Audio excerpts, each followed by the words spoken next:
everybody. Welcome back to Crafting and Crime Daily. This is the show where I, your host, Rebecca, recap live trials. We have breaking news in the Alex Murdaugh financial crimes. He is at this very minute sitting in the courtroom before Judge Clifton Newman, and he has entered a plea of guilty on absolutely everything he was charged with in the state of South Carolina. The prosecutor right now, as I'm talking to you, is going through a lengthy reading or recitation of the facts behind each and every one of these charges. And I didn't think you guys wanted to listen to all of that, but I will tell you very quickly, the first count that he was charged on was money laundering. He pled guilty to 20 years and will receive 20 years in prison. And count two, false pretenses. There was two counts under that case that he pled guilty to for 10 years each. And in the third case, he pled guilty, and it's recommended that he'll get 10 years for breach of trust. In the fourth case, this was the Gloria Satterfield case that we were all getting ready to hear on November 28th. Well, that's off, but Gloria Satterfield was his housekeeper. So for the counts in that one, he pled guilty to money laundering, and there's three different things that he pled to under that case for a total of 50 years. Then the next case, he pled guilty for breach of trust and will receive another 10 years.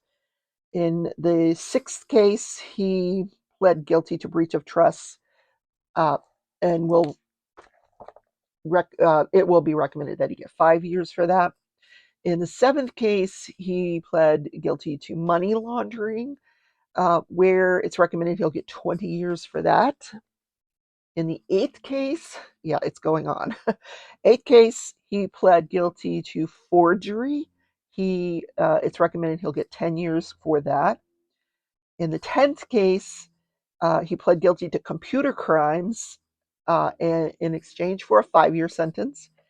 In the 11th case, he pled guilty to, he didn't even say what he pled guilty for, but in exchange for 10 years.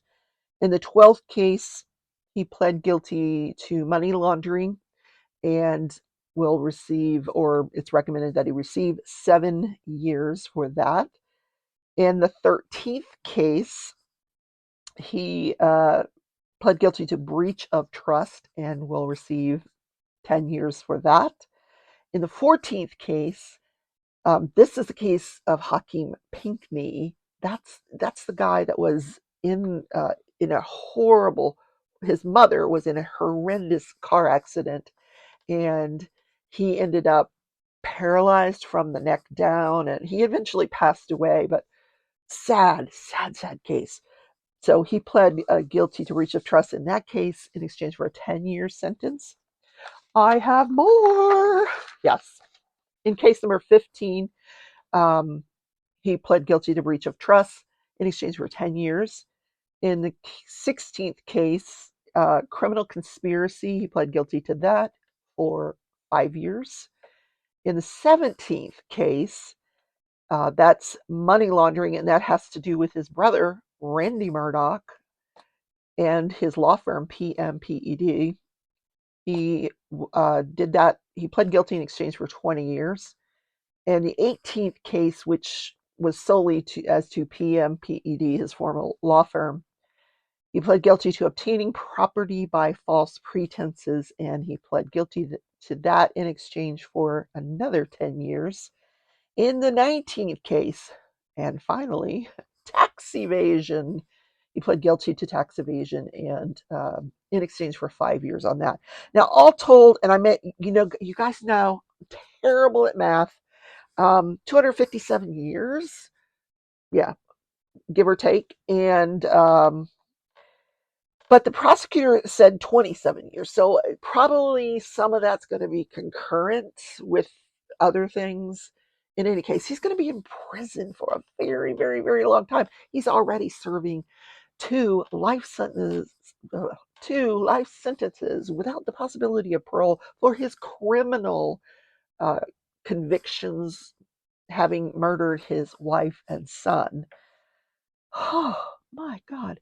So we're going to hear about this more and more, but on November 28th, there will be an official sentencing hearing where the victims will have under the Victims' Bill of Rights, they will come in and they will be allowed to speak to the judge about how they feel about this sentence. And I believe right now what they're doing is they're in the process of contacting these victims and letting them know that this has all been negotiated. How this all came about was this morning at 9 o'clock this morning, my time, Central Time. I'm getting out of bed and I see that there's this hearing, and so I put it on, and Judge Newman comes in late, of course, and he immediately puts the court in recess. He says, "I've got to meet with the lawyers in chambers. It's going to take a very long time. I'll be back." So he recesses the court and comes back like 3 hours later, 3.5 hours later, and with this negotiated plea. So the defense had a motion to recuse this judge, Clifton Newman, and they withdrew their motion to recuse him from these financial crimes. So he will be the judge at the sentencing. At that time, he will either accept or reject the plea. I'm assuming he's going to accept the pleas.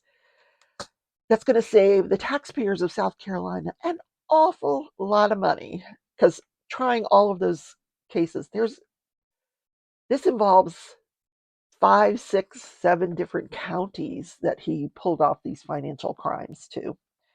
And this is what happens when, people that have power and influence abuse that power and influence and that trust. So the other thing that they did was they reserved the amount of restitution that will come out at the sentencing hearing, whatever the restitution is going to be. He doesn't have any money, so yeah. Anyway, I wanted to tell you guys that. Have a great weekend, and I will see you all on Monday in Crafting and Crime Daily. Take care, everybody. Bye.